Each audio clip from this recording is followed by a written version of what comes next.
Assalamualaikum warahmatullahi wabarakatuh.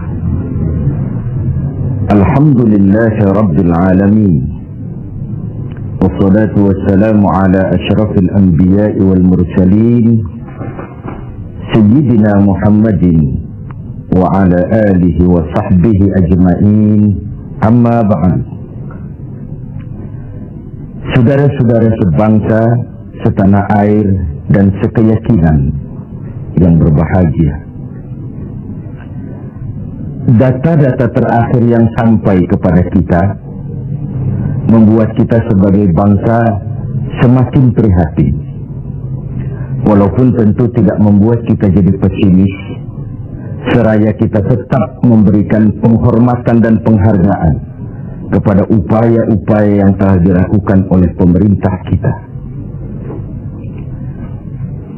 Data itu adalah 3/5 dari jumlah penduduk kita hidup di bawah garis kemiskinan. Ini artinya apa? 60% dari 210 juta rakyat kita hidup di bawah garis kemiskinan dan 20% diantaranya dalam kemiskinan mutlak. Berbagai macam komentar orang, ada yang tetap dalam alur rasional memberikan analisa kenapa dan mengapa ini terjadi. Ada yang berpendapat kurang kompaknya tim ekonomi kita. Ada yang bilang karena korupsi masih merajalela. Ada yang bilang rendahnya upaya untuk law enforcement. Ada yang lebih cenderung mencari kambing hitam, menyalahkan masa lalu. Namun realitasnya kemiskinan itu tetap berjalan, tetap berlangsung. Sementara kita harus melakukan upaya-upaya di dalam alur kebersamaan terhadap kondisi yang dihadapi oleh mayoritas bangsa kita ini. Pada jumpa ini saya ingin menyampaikan sebuah hadis yang diriwayatkan oleh Imam Al-Hakim. Rasulullah sallallahu alaihi wasallam bersabda, "Arba'un man kunna fihi nasyarallahu rahmatuh wa adkhalahu jannatuh." Ada 4 hal. Siapa saja yang mempunyai keempat hal ini, Allah akan pancarkan rahmat kepadanya. Allah akan pancarkan kasih sayang kepadanya dan dimasukkannya orang itu ke dalam surga. Mari kita lihat semua kita termasuk salah satu saja dari 4 hal yang dibicarakan ini. Yang pertama, man awa miskinan. Orang yang memberikan perlindungan, memberikan tempat tinggal, menaungi orang-orang yang miskin. Allah melebihkan rezeki sebagian kita dari yang lain agar dalam hidup terjadi take and give. Karena bagaimanapun kita ini saling memerlukan. Tidak ada orang hebat yang bisa hidup sendirian. Betapa dan siapapun kita memerlukan yang lain. 60% rakyat kita hidup di bawah garis kemiskinan dan bukan mereka punya mau. Padahal subhanallah, kita diberikan negara yang begini kaya, hijau, ranau, subur, makmur. Bumi kita mengandung gas, batu bara, minyak, laut kita kaya, hutan kita kaya, negara kita kaya, dan penduduk kita miskin. What's wrong? Tapi pertanyaan ini bisa mengundang berbagai macam polemik. Oleh karena itu, saya ingin mengetuk hati kita semua. Allah akan memancarkan rahmatnya kepada orang-orang yang santun, berpihak kepada orang-orang miskin. Hukum sering tidak berpihak kepada kemiskinan. Kebenaran sering tidak berpihak kepada kemiskinan. Sehingga dengan demikian tersudutlah dia di pojok-pojok kehidupan. Padahal ini masalah kita bersama. Sementara Rasul dengan tegas memperingatkan, wallahu fi aunil abdi ma dama al-abdu fi auni akhi. Allah akan selalu menolong seorang hamba selama hamba itu masih mau menolong saudaranya. Jikalau kita sudah tidak punya kepedulian kepada saudara-saudara kita yang hidup di bawah garis kemiskinan, Jikalau kita biarkan mereka meratap dalam keputusasaan, jangan heran Allah juga tidak akan pernah peduli dengan kita. Sementara kemalangan apa yang lebih besar dalam hidup ini kalau Allah sudah tidak mau peduli dengan kita lagi. Rumah-rumah singgah tetap diperlukan. Pemandangan sehari-hari kita lihat anak-anak kita dalam usia sekolah terpaksa harus berjemur panas terik, terguyur hujan, tidur di tepi-tepi jalan oleh karena tekanan kehidupan, oleh karena sulitnya lapangan pekerjaan, oleh karena kemiskinan-kemiskinan yang dialami. Dan itu semua menjadi tanggung jawab kita untuk berbagi dalam kondisi yang seperti ini. Saudara-saudara sebangsa, setanah air, dan seiman yang tercinta, dengan semangat ini, boleh jadi baju di rumah kita sudah tidak ada artinya.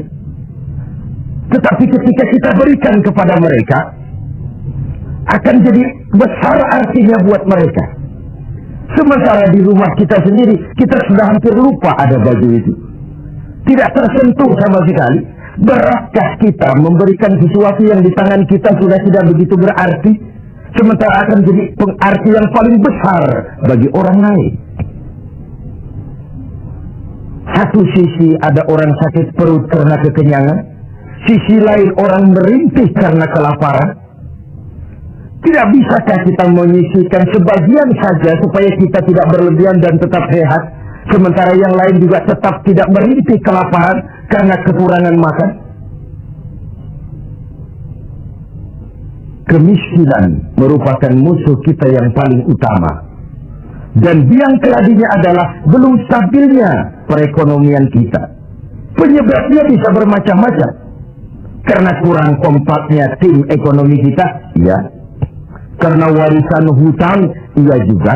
Baik hutang pemerintah maupun hutang swasta. Karena orang-orang para pemimpin kita belum mampu melakukan terobosan-terobosan ekonomi yang menggembirakan, iya juga.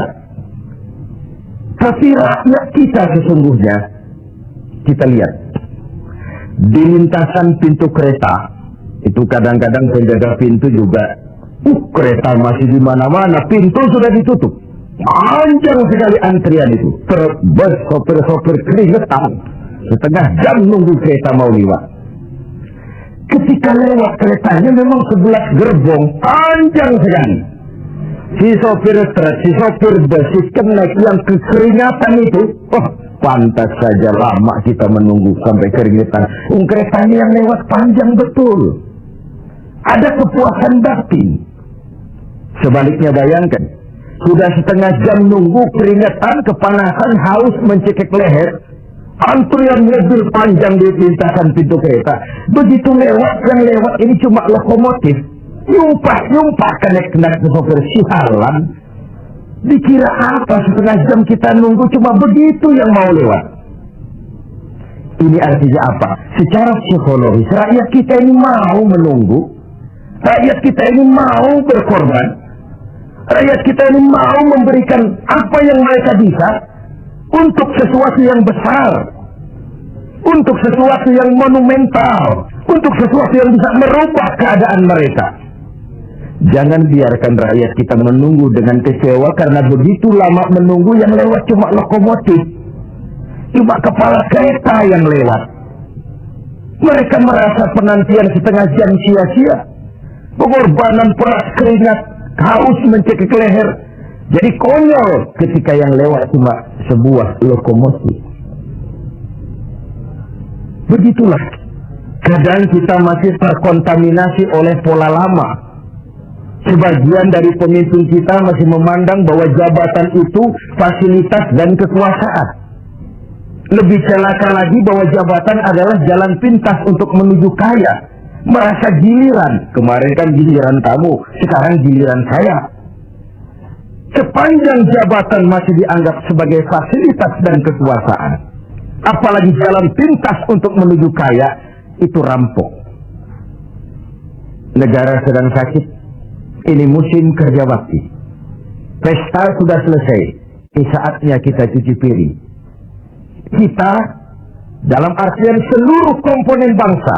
Ya birokratnya, ya teknokratnya, ya ekonomnya, ya agamawannya, ya politisinya. Semua kita. Ini merupakan tanggung jawab kita secara bersama-sama. Man awa miskinan. Orang yang santun kepada orang-orang yang miskin. Memberikan tempat bernaung, tempat tinggal.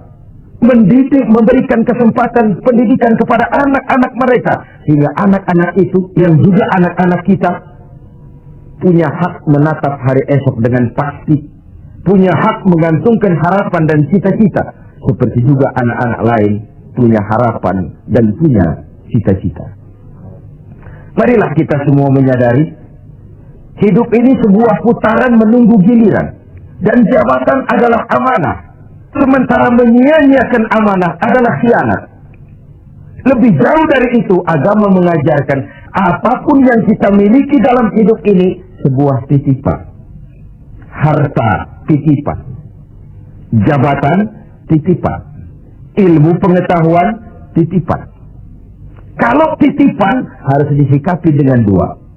Pertama, titipan harus dijaga baik-baik. Masa ada orang datang ke rumah saya, Pak, saya titip mobil sebentar. Oh, silakan. Saat mobil diambil, kacanya pecah, bempernya penyok, robannya kempes, knalpotnya hilang, marah yang punya. Saya cuma titip, kenapa tidak dijaga baik-baik? Begitulah Allah menitipkan jabatan kepada kita. Saat nanti diambil jabatan itu berlumur korupsi, berlumur kezaliman, tipu daya, trik, rekayasa. Tentu marah yang menitip ini. Kau harus bertanggung jawab. Ini kan titipan. Kenapa tidak dijaga baik-baik? Harta titipan. Malahan, kalau saudara diberikan ilmu, pertanyaan akhirat cuma satu. Ilmumu kau amalkan untuk apa? Diberikan kita usia yang panjang, pertanyaan akhirat juga cuma satu. Usiamu kau habiskan di mana? Tapi diberikan kita harta, pengadilan akhirat akan bertanya dua. Hartamu kau dapat dari mana? Kau belanjakan kemana? Depan dan belakangnya ditanya dari mana dan kemananya. Itu sebabnya Rasulullah berpesan, hasibu anfusakum qabla an tuhasabu. Hitung dirimu sebelum Allah yang menghitungnya. Dengan bahasa sekarang, kalau malam-malam ada baiknya kita putar film hidup kita ini. Sejak akil balik sampai sekarang, lihat adegan-adegan yang pernah kita lakukan. Oh, tanggal sekian, bulan anu, tahun sekian, saya nyolong, saya korup. Tanggal sekian, bulan sekian, saya nempeleng orang tanpa alasan yang benar. Putar film itu. Apa target dari semuanya? Kalau ada adegan yang tidak pantas, sekarang ini kita masih bisa melakukan sensor. Taubat maksudnya, pemutihan. Ada suara yang kurang jelas, masih bisa dubbing. Ada alur cerita yang kurang utuh, masih bisa editing. Proses sensor, proses editing, proses dubbing masih dimungkinkan sekarang. Sekarang, di dunia ini. Kalau nanti di padang mahsyar Allah yang memutar film kehidupan kita, tidak akan ada waktu lagi untuk sensor, dubbing, editing, yang ada tinggal pertanggungan jawab. Dan hari itu seperti sering kita baca dalam surah Yasin, al-yawma nakhtimu ala afwahihim wa tukallimuna aydihim wa tashhadu arjuluhum bima kanu yaksibun. Mulut mereka kami gembok, tangan mereka akan laporan, dan kaki mereka akan memberikan kesaksian terhadap apa saja yang telah mereka lakukan. Jabatan adalah titipan, dia harus dijaga baik-baik. Yang kedua, kalau titipan tidak boleh membuat orang arogan, sombong. Dititipi, sekadar dititipi kok sombong.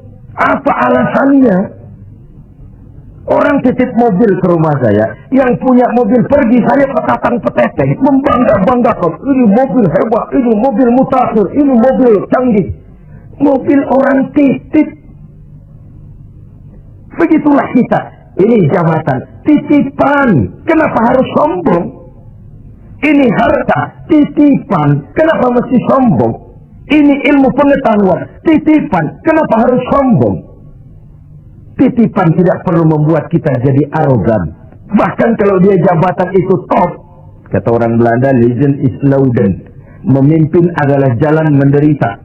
Pemimpin adalah orang yang kesepian. Di dunia diikat dengan berbagai macam aturan, di akhirat akan dibuka perkaranya yang besar-besar. Kesepian karena pada dasarnya pemimpin mengorbankan privasinya, bahkan keluarganya. Seorang presiden, seorang wakil presiden tidak punya anak, tidak punya ibu, tidak punya bapak, tidak punya paman. Yang punya paman itu pribadinya. Kalau presiden punya anak, lalu anak-anaknya jadi warga negara kelas 1, ikut-ikut ngurus negara, kan ini penyakit kita. Biarkan pemimpin sebagai pemimpin. Karena memimpin adalah jalan menderita. Dan pemimpin pada umumnya orang-orang yang kesepian. Ini musim kerja bakti. Hanya dengan semangat kebersamaan, ke atas saya mengingatkan, ke bawah saya mengimbau. Mari kita berbagi rasa dengan saudara-saudara kita yang hidup di bawah garis kemiskinan. Karena bukan saja ini tanggung jawab nasional, tapi juga tanggung jawab keagamaan.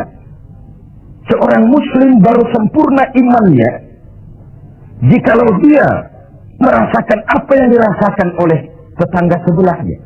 Bahkan tidak sempurna iman kamu jikalau kau tidur dalam perut kenyang sementara tetanggamu merintih kelaparan. Belum sempurna imanmu. Begitu kepekaan Islam sampai iman dijadikan taruhan terhadap perbaikan nasib orang-orang miskin.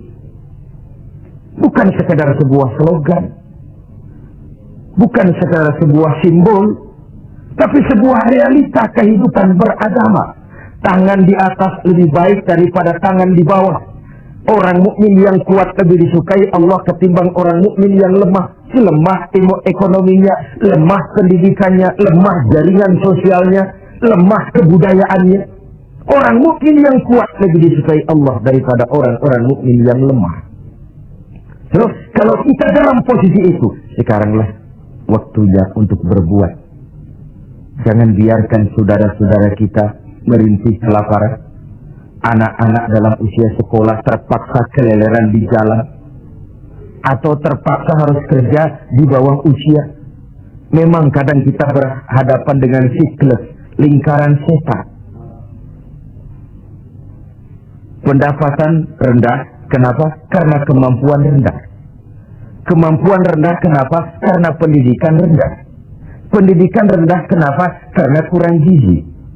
Kurang gizi, kenapa? Karena biaya hidup tinggi. Biaya hidup tinggi, kenapa? Karena pendapatan rendah.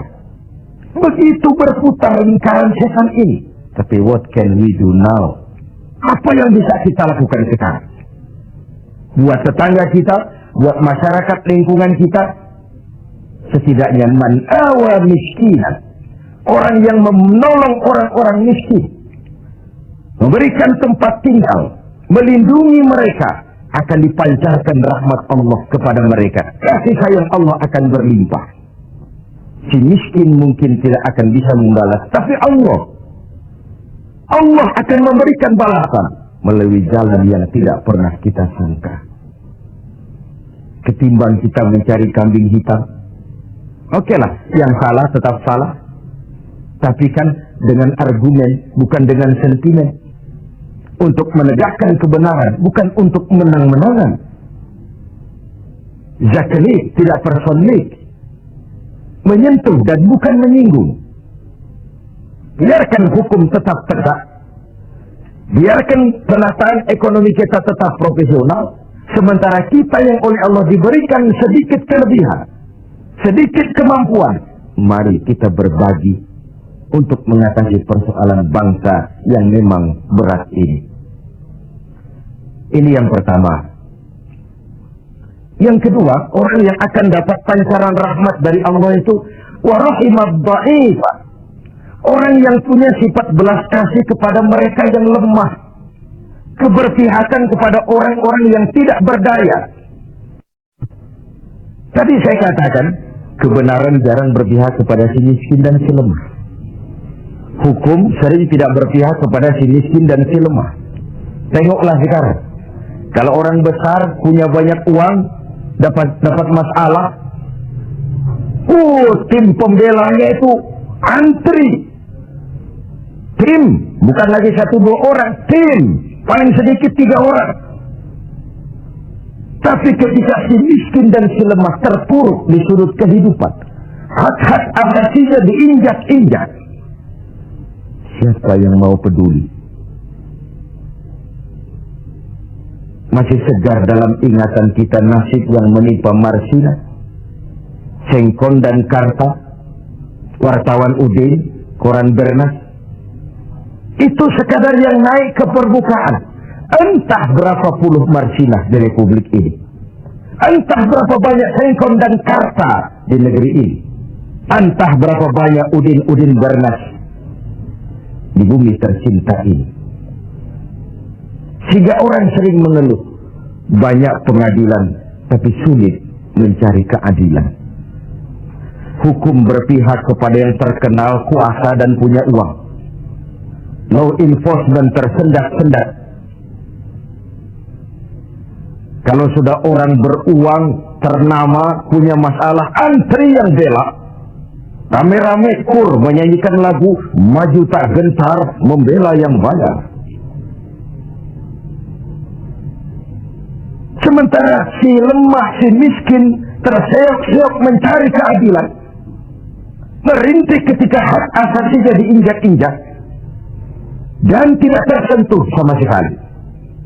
Sebagai refleksi dari itu, jangan heran kalau lalu muncul street justice, pengadilan jalanan, maling motor tangkap bakar. Refleksi dari ketidakpuasan rakyat melihat hukum selama ini, di mana rakyat menyaksikan dengan mata telanjang kalau orang kecil berbuat salah, hukum cepat-cepat ditegakkan. Kalau yang besar salah, orang diam pura-pura tidak mengerti. Di situ tumbuhnya luka rasa keadilan. Karena hukum begitu berpihak. Di kalangan elit di atas sering terjadi bargaining untuk kepentingan pribadi mereka. Dengan label atas nama rakyat, mewakili rakyat, demi rakyat, untuk rakyat. Rakyat sendiri nggak pernah tahu kalau di atas nama. Nyaris rakyat kita lebih sering jadi address, orang numpang alamat. Karena terjadi bargaining position untuk saling menutupi aib dan koreng masing-masing. Masing-masing memegang kartu tur. Kamu bongkar, saya bongkar. Kamu ngomong, saya ngomong.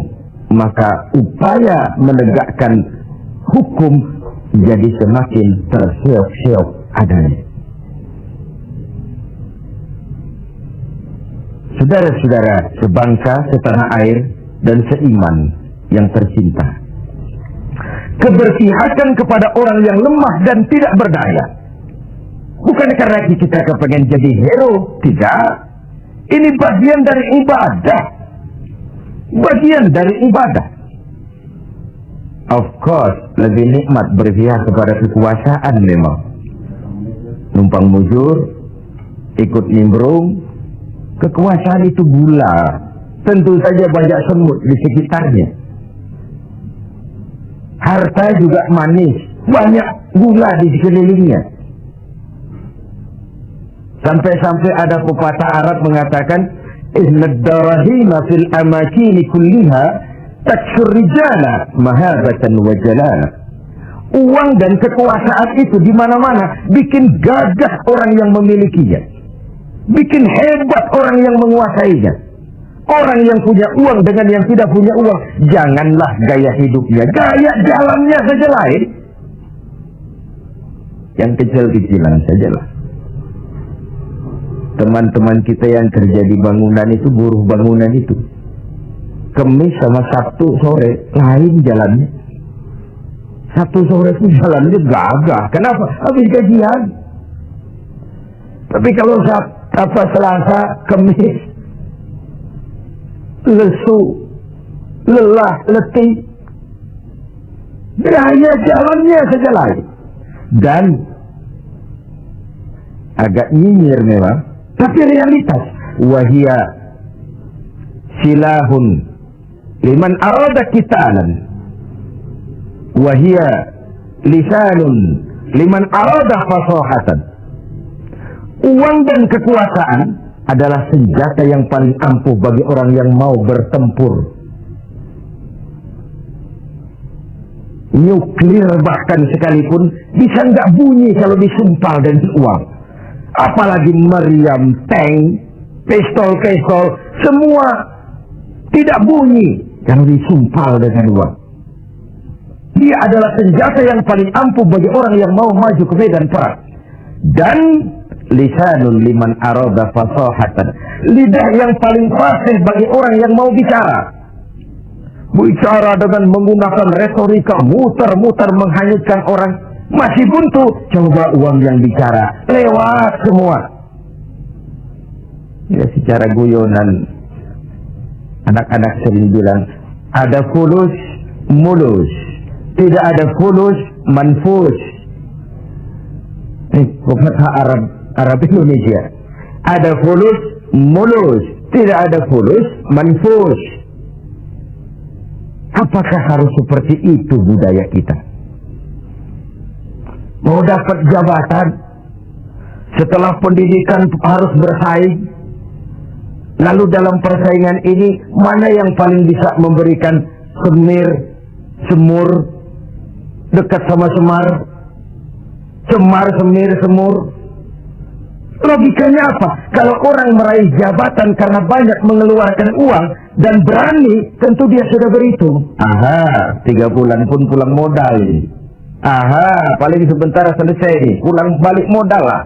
Sudah ada hitung-hitung matematikanya. Kalau ini yang terjadi, orang naik beroleh jabatan karena banyak mengeluarkan uang, maka hal pertama yang dia lakukan setelah menjabat ialah bagaimana pulang modal. Setelah pulang modal, bagaimana cari untung. Pengabdian nomor 19, rakyat nomor 26. Saya pakai modal besar kok ini. Dipandangnya lah jabatan sebagai jalan pintas untuk menuju kaya. Benar kalau Rasulullah mengajarkan jangan berikan jabatan kepada orang yang memintanya. Memintanya pun jangan, apalagi sampai nyogok-nyogok, kasih semir, kasih uang. Karena orang yang meminta mesti punya motivasi, sedangkan jabatan adalah amanah. Menyia-nyiakan amanah merupakan dosa yang amat besar. Saudara-saudara seiman dan sekeyakinan yang berbahagia, setiap kita pemimpin, setiap pemimpin akan dimintakan pertanggungjawab terhadap apa saja yang dipimpinnya. Suami pemimpin di rumah tangganya, ibu pemimpin bagi anak-anaknya, pemuda pemimpin bagi dirinya, Pak Lurah pemimpin di kelurahannya. Setiap kita pemimpin dan setiap kita akan dimintakan pertanggungjawab terhadap apa saja yang kita pimpin. Sungguh pun itu kecil kita sembunyikan dari pandangan orang banyak. Namun Qadir Rabbul Jalil Maha mengetahui. Inilah etika otonom. Merasakan kehadiran Allah dekat dalam hidup. Ada sebuah karikatur. Seorang kiai punya murid santri 40 orang. Dari 40 orang ini ada 1 orang yang mendapat perhatian agak istimewa dari kiainya. Santri-santri yang lain protes. Kiai, kami ini semua kan santrinya kiai. Kami ngaji sama kiai. Kenapa yang satu itu perhatiannya dilebihkan dari kami? Apa kekurangan kami? Senyum kiai kita ini, lalu bilang, oke, kalau kau mau tahu, besok pagi kumpul di sini jam 10. Esoknya jam 10 kumpul 40 santri, termasuk yang dapat perhatian istimewa tadi. Anak-anakku, kata kiai, hari ini saya ingin memberikan pelajaran kepada kalian semua. Masing-masing kalian aku berikan seekor anak ayam dan sebilah pisau. Bertebaranlah kalian dengan anak ayam seekor dan sebilah pisau ini. cari tempat yang tidak ada yang lihat, sembelih ayam itu di situ. Cari tempat yang tidak ada yang lihat, sembelih ayam itu di situ, anak ayam itu. Bertebaranlah santri mencari tempat yang dipesan kiai tadi. Cari tempat yang tidak ada yang lihat. Ada yang masuk ke dalam gua, gelap, tengok kiri kanan tidak ada orang, potong anak ayamnya. Ada yang cari semak belukar, oleh kiri kanan tidak ada orang, potong. Ada yang naik ke gunung tinggi, ada yang ke tepian sungai, macam-macam. Alhasil pada waktu yang ditentukan berkumpullah ke 40 santri ini. Bagaimana? Tanya Pak Kiai kita. Lapor Kiai, sudah kami sembelih semua. Sudah. Majulah santri yang satu ini, yang dapat perhatian lebih ini. Saya Kiai, kenapa? Saya tidak bisa menyembelih anak ayam yang Kiai berikan tadi. Kenapa? Kenapa tidak kau sembelih? Tadi waktu mau berangkat Kiai pesan, cari tempat yang tidak ada yang lihat, sembelih anak ayam itu di sana. Saya sudah berusaha Kiai. Saya pergi ke gunung yang tinggi, ke lembah yang curam, ke semak belukar, ke hutan belantara, ke dalam gua bahkan. Tetapi kemanapun saya pergi, dimanapun saya berada, Allah tetap melihat Kiai. Saya tidak bisa menyembelih ayam anak ayam ini seperti pesan Kiai tadi.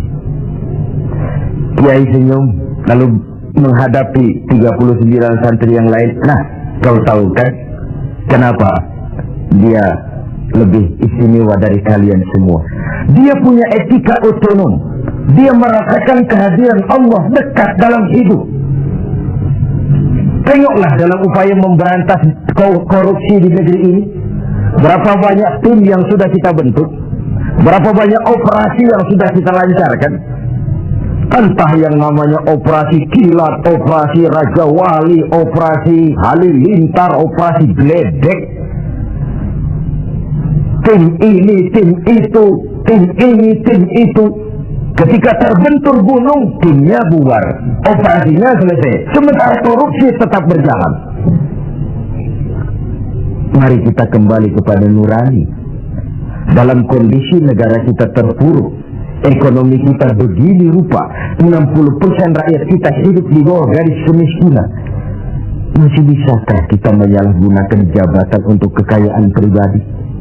Masih maukah kita memperkaya kelompok sendiri dengan menyia-nyiakan rakyat banyak? Masih tegakah kita bermain-main dengan hukum? Kita tahu sesuatu itu benar tapi terus kita injak. Kita tahu sesuatu itu salah tapi terus kita kerjakan. Kita tahu sesuatu itu benar tapi kita tidak berupaya membelanya. Benar kalau Rasulullah Sallallahu Alaihi Wasallam pernah mengajarkan sebuah doa, Allahumma arinal haqqa haqqa warzuqna ittiba'ah wa arinal batila batilan warzuqna ijtinabah. Ya Allah, tunjukkan kepada kami bahwa yang benar itu adalah benar.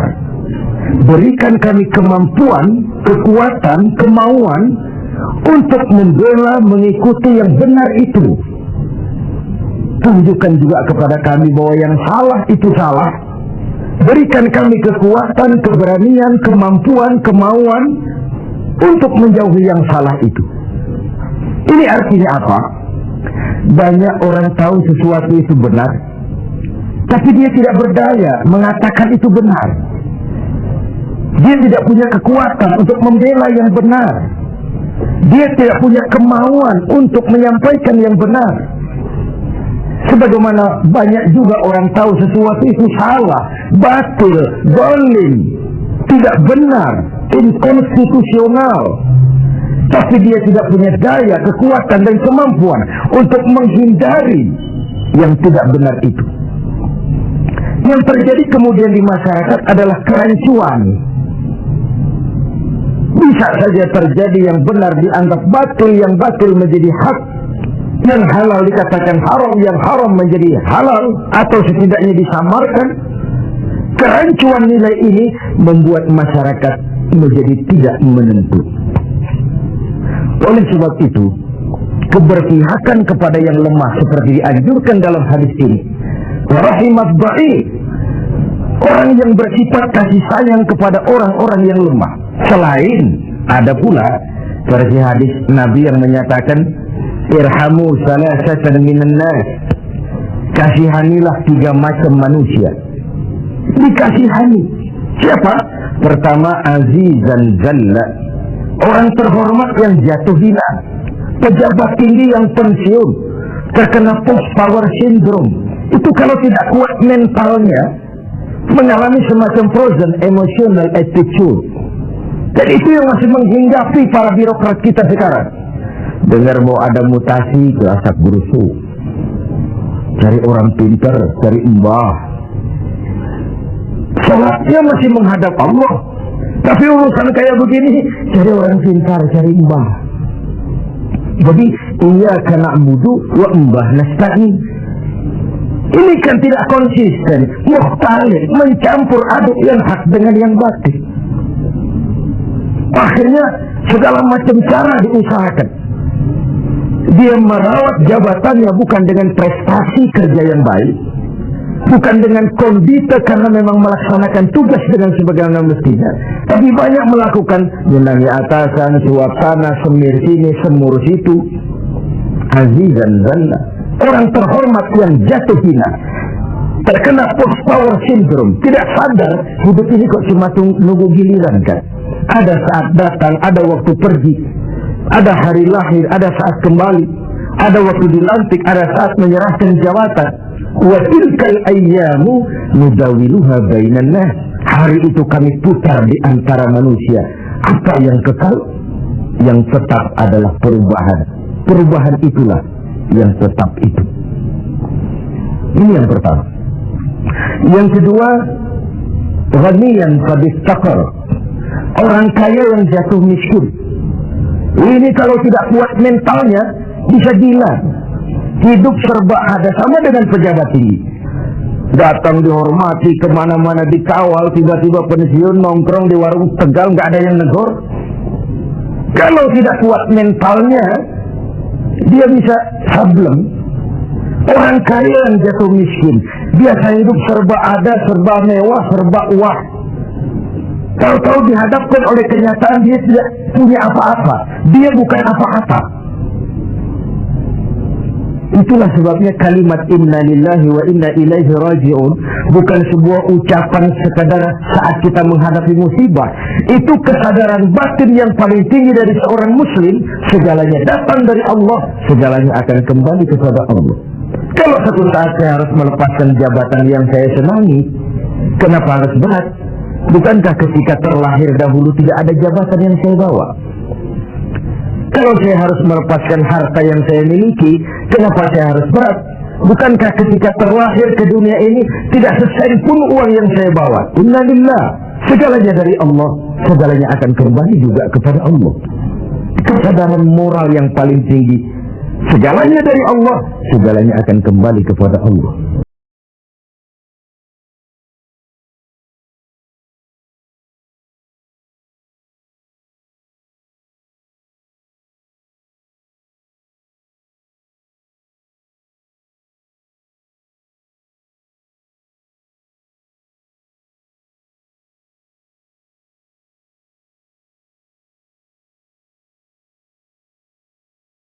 Ini kelihatannya halal, paling tidak haram-haram dikit lah. Sibuklah si ahli fikih buka kitab carikan dalil untuk menghalalkan yang haram itu. Tolong carikan alasan supaya ini boleh. Sibuk menurunkan kitab untuk memberikan legitimasi terhadap kebatilan. Orang ahli fikih yang dipermainkan oleh orang bodoh yang punya uang dan kekuasaan. Inilah realitas.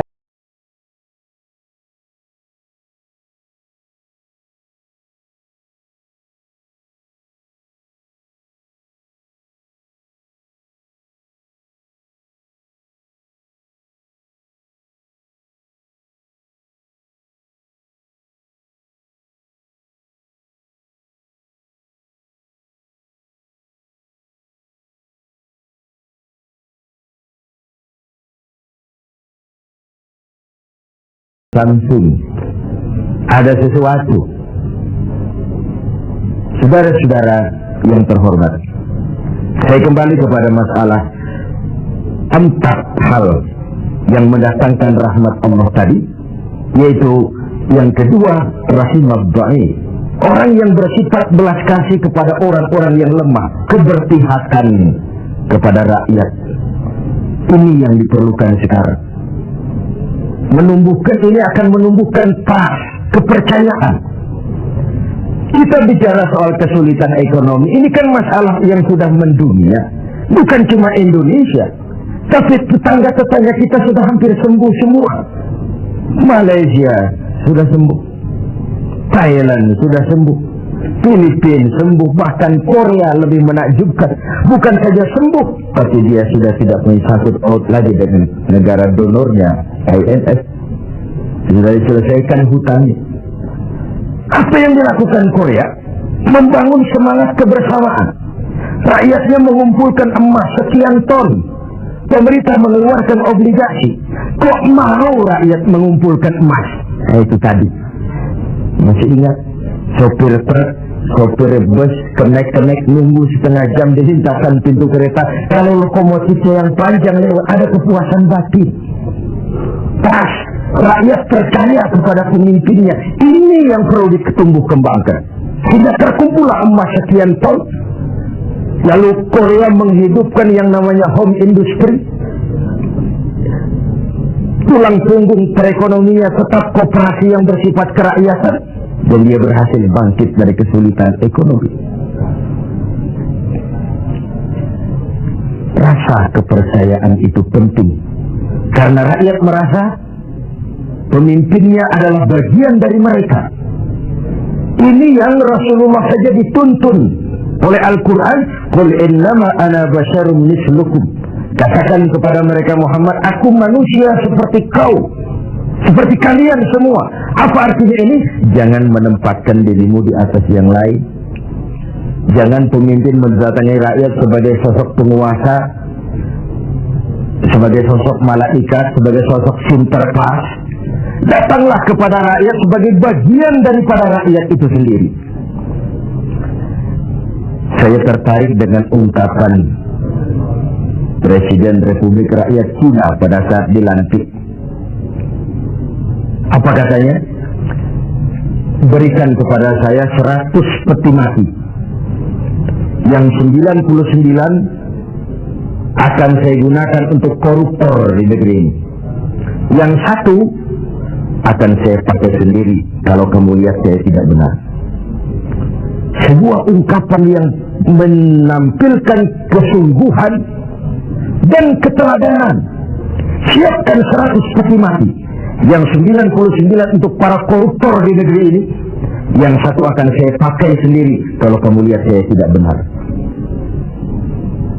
Sebuah negeri Cina yang nyaris ateis, komunis, mempunyai landasan moral yang begitu tinggi untuk memberantas korupsi, menciptakan pemerintah yang bersih dan berwibawa.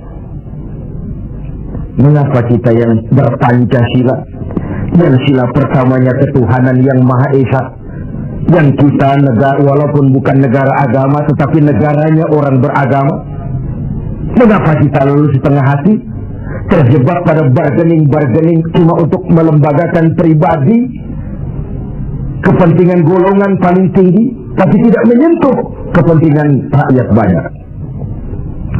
Satu hal yang patut kita renungkan. Saudara, kita teruskan kepada hal ketiga yang mendatangkan rahmat dari Allah itu apa? Wa rafiqa bil mamluk.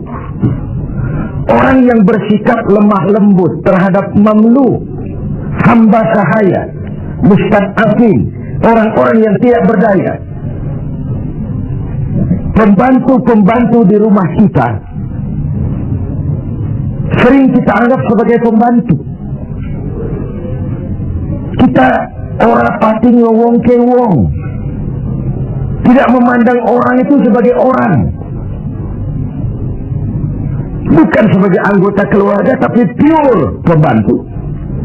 Padahal dicucinya pakaian kita, dimasaknya makanan kita, dijaganya keamanan di rumah kita, di lapnya lantai rumah kita, tidak dia mengeluh walau gaji kecil, hidup lebih banyak kurangnya daripada cukupnya. Yang dimaui dari hadis ini adalah keberpihakan kepada mustad'afin, golongan yang lemah, golongan yang tidak berdaya. Kita bisa bayangkan, hanya 2% saja dari jumlah penduduk Indonesia yang hidup dalam gaya yang begitu luar biasa, menikmati segala macam fasilitas. 98%-nya bergantung kepada yang 2% ini. Mereka yang owner, mereka yang menguasai uang, mereka yang terjebak dalam kredit yang triliunan. Bayangkan saja, ketika aset kita diberitakan 600 miliar di PPPN, tapi kemudian real cost yang sesungguhnya cuma 160 miliar, terjadi 340 miliar yang dimarkup sedemikian rupa. Begitu mudah orang mendapat fasilitas dengan semangat nasionalisme yang hampir tidak ada sama sekali. Ketika terjadi gonjang-ganjing di negeri ini, dengan berobatlah mereka berangkat ke luar negeri dengan segala macam lah. Lalu what can we do? Apa yang bisa kita lakukan dalam kondisi seperti ini? Diperlukan tekad dan keteladanan, tekad dari kita semua. Betapa seorang presiden Cina yang notabene adalah komunis punya ungkapan moral yang begitu tinggi ketika dia dilantik menjadi presiden. Saya ulangi lagi ungkapan ini karena memang menarik. Berikan aku 100 peti mati, yang 99 akan aku gunakan buat koruptor, yang satu aku pakai sendiri kalau kau lihat aku tidak benar. Ini kan senapas benar dengan pidato pelantikan Abu Bakar As-Siddiq, Umar Ibn Al-Khattab. Kalau kau lihat aku benar, bantulah aku. Kalau kau lihat aku salah, tegurlah aku. Abu Bakar dengan tawadunya mengatakan, inni wallitu alaikum wa lastu bi khairikum. Aku telah dipilih untuk memimpin kalian, padahal aku bukan orang yang terbaik di antara kalian. Kalau kau lihat aku benar, bantulah. Kalau kau lihat aku salah, tegur. Dan Sayyidina Umar dengan jujur juga menjawab, aku akan menegurmu dengan pedangku. Artinya apa? Jangan main-main dengan jabatan, jangan main-main dengan jadi pemimpin.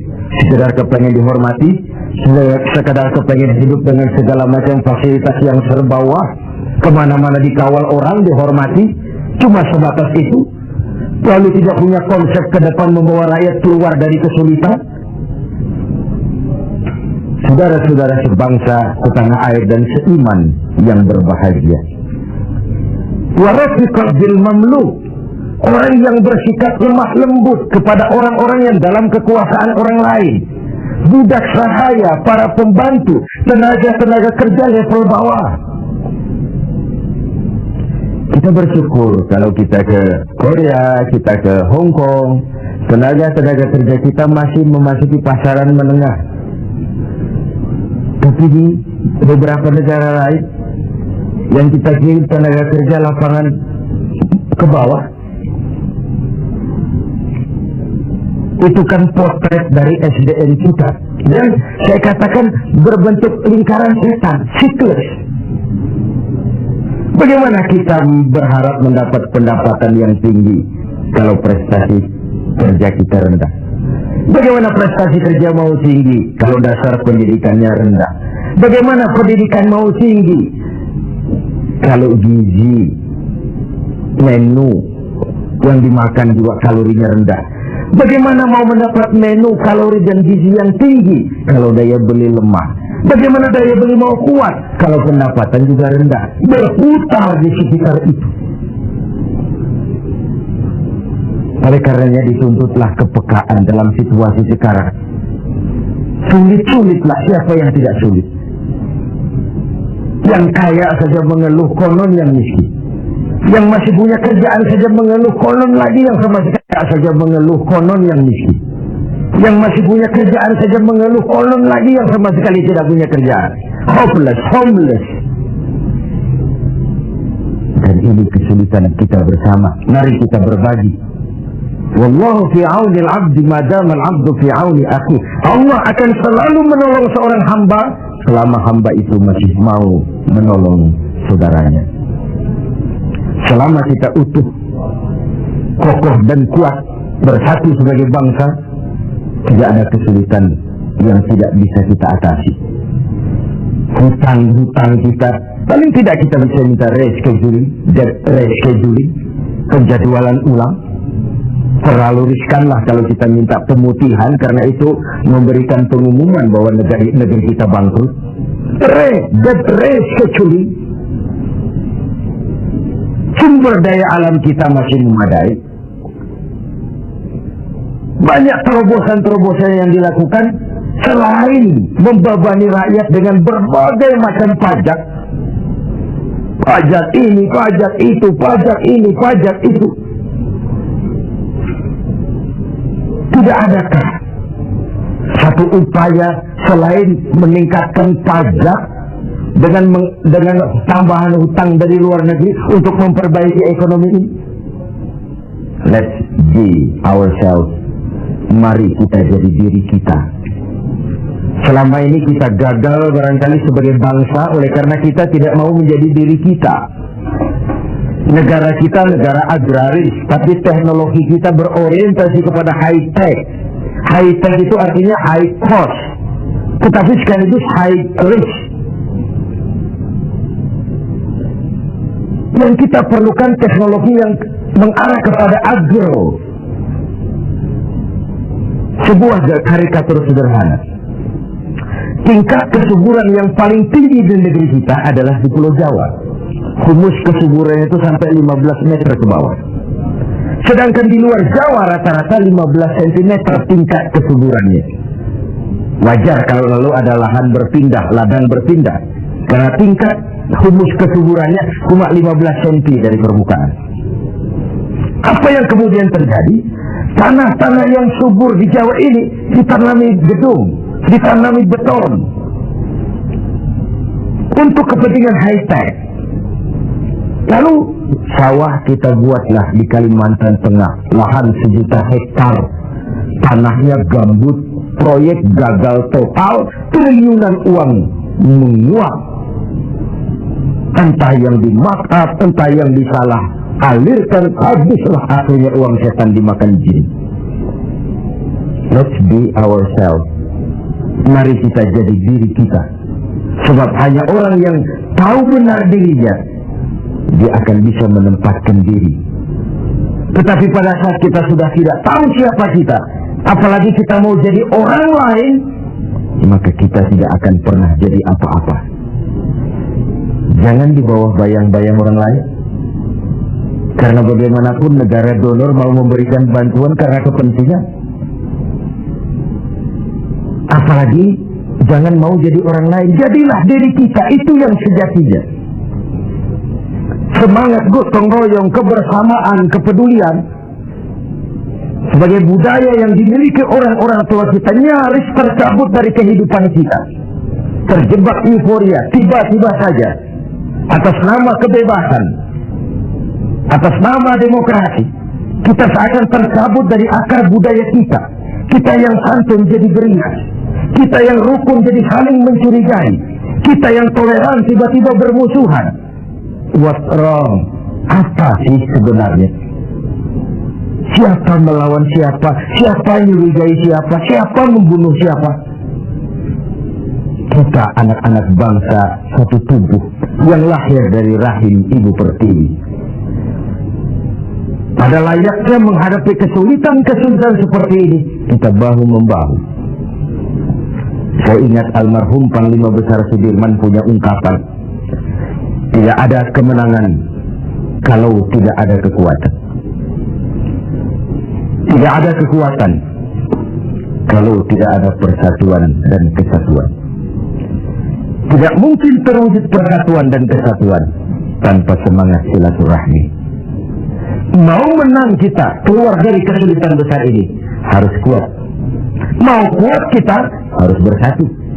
Mau bersatu kita hidupkan budaya silaturahmi, islah kata orang sekarang, rekonsiliasi bahasa kerennya. Tidak hanya pada saat memang ada benih-benih disintegrasi, tapi dalam kondisi yang normal. Silaturahmi dilakukan dalam posisi kita sebagai bagian dari rakyat kita. Rakyat memilih pemimpinnya bukan cuma untuk membuka, meresmikan, berkunjung, meresmikan, membuka, meresmikan, berkunjung. Rakyat memberikan amanah kepada kita untuk mengubah keadaan ini, membawa mereka ke arah kehidupan yang lebih pasti dan lebih baik. Saudara-saudara seiman, hal keempat, terakhir, yang mendatangkan rahmat dari Allah adalah wa anfaqa 'alal walidain. Orang yang membelanjakan hartanya untuk kedua orang tuanya. Pada skala yang makro, bagaimana generasi muda menghormati generasi tuanya. Satu hal yang pasti, orang-orang tua kita pernah muda dan kita belum pernah tua. Artinya apa? Paling tidak kita bisa menimba pengalaman. Hidup adalah mata rantai yang berkaitan. Sebuah sukses besar mestilah berangkat dari hal-hal sebelumnya. Listrik yang ditemukan Thomas Alva Edison, mungkin tidak secanggih listrik sekarang. Tapi kapanpun orang bicara listrik, Thomas Edison juga yang kita ingat. Orang-orang tua kita yang telah berjasa membangun negeri ini dengan keringat, air mata, darah, dan nyawa. Hanya bangsa yang besar yang bisa menghargai para pahlawannya.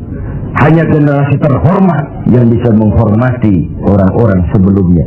Hidup mata rantai yang saling berkaitan. Betapapun hebatnya kita sekarang, kita tetap merupakan produk dari masa lalu. Itu pada skala makro. Pada skala mikronya, menghormati ibu bapak. Tidak ada bahagia bisa ditegakkan tanpa restu keduanya. Dalam hidup kita sering berziarah ke makam-makam yang kita anggap keramat. Tapi sadarkah kita, keramat hidup itu ada di rumah kita, ibu dan bapak kita. Doanya mustajab, sumpahnya pun manjur. Sehingga Nabi ingatkan, ridallah fi ridal walidain, wa suhtullah fi suhtul walidain. Ridho Allah dalam keridhaan ibu bapak, murka Allah juga dalam murka ibu dan bapak. Agama mengenal kisah Juraij, budaya bangsa kita mengenal kisah Simalin Kundang. Sebuah potret, tidak ada bahagia bisa ditegakkan tanpa restu dari ibu dan bapak. Ada orang mengungkapkan, kalau orang tua kaya, anak jadi raja. Kalau anak yang kaya, orang tua sering jadi budak. Sukses anaknya di ibu kota, ayolah Pak, ikut saja ke Jakarta, Ma, ikut saja ke Jakarta. Sudahlah, tinggal saja di rumah, diam saja, gak usah kerja apa-apa.